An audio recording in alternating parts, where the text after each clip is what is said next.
Heavy Therapy, an episode we did months ago. What, episode 16 or something? Yeah. Loud music, angry music sometimes makes you feel good. It's been scientifically proven.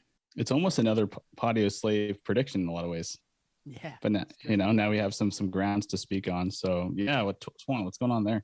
Yeah, there was I think it was Guitar World online. Guitar World published an article that highlighted a recent study. I'm not sure what it was based out of. It was the Vera Clinic. It's like 1,500 people, but the study revealed that metal is one of the best genres of music for lowering blood pressure and anxiety levels. And for me, someone who's been on this tip for over 20 years, it's like sky's blue, grass is green, and this. You knew this. Yeah, it's like this is why I listen to it, But you're right, Nate. We now have scientific evidence that heavy therapy is a thing, and now we need to trademark that name. Yeah, definitely. We're going to throw that on a shirt.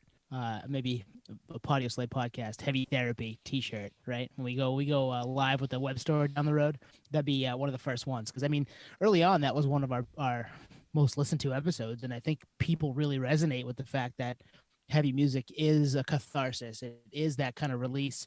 Maybe you had a shitty day at work, like most of us do sometimes, and you want to just kind of rage out a little bit and get those feelings out, and this is a good way to do it, and that's why this works.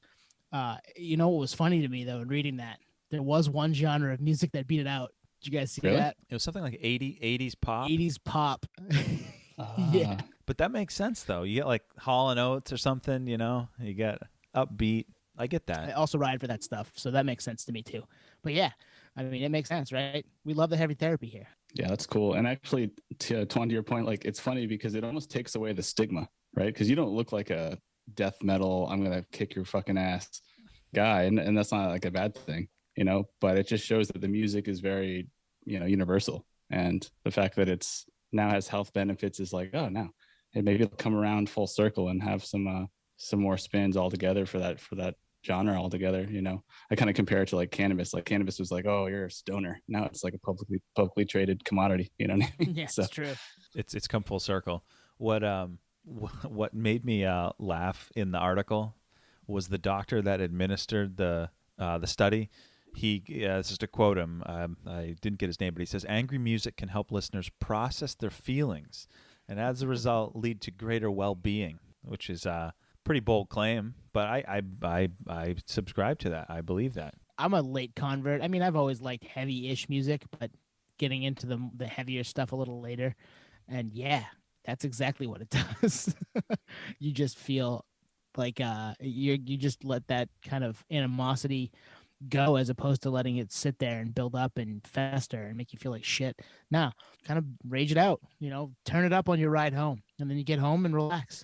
You've done it. You've let that feeling go. You've, put the loud music, the heavy music on, and had that catharsis.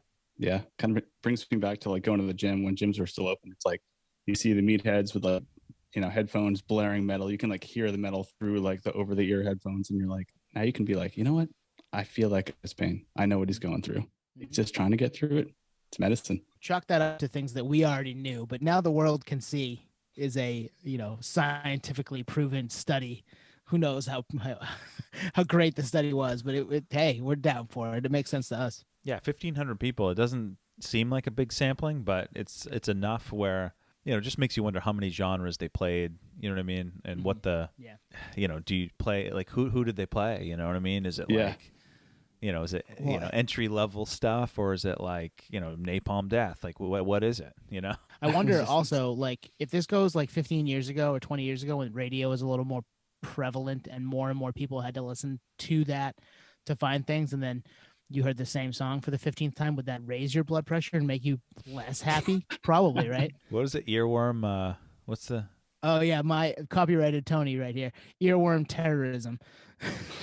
You just like say a song or a lyric to somebody just so that it gets stuck in their head. That's earworm terrorism. Chumbawamba. Are you Jimmy Ray?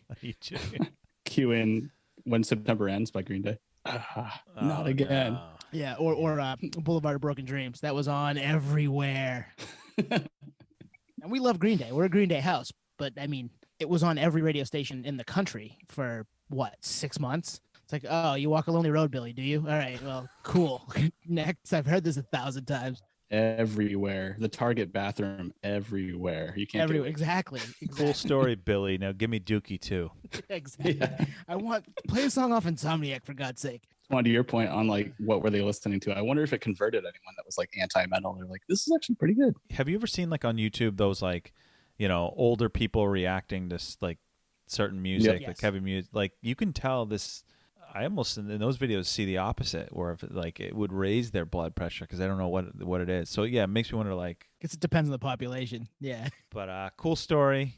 Another Podioslave. I don't know if it's prediction, but just cemented what we've already known. We're always ahead of the curve, right? Oh yeah, definitely. Yeah. Now it's Podioslave /nerdery certified, which is always great.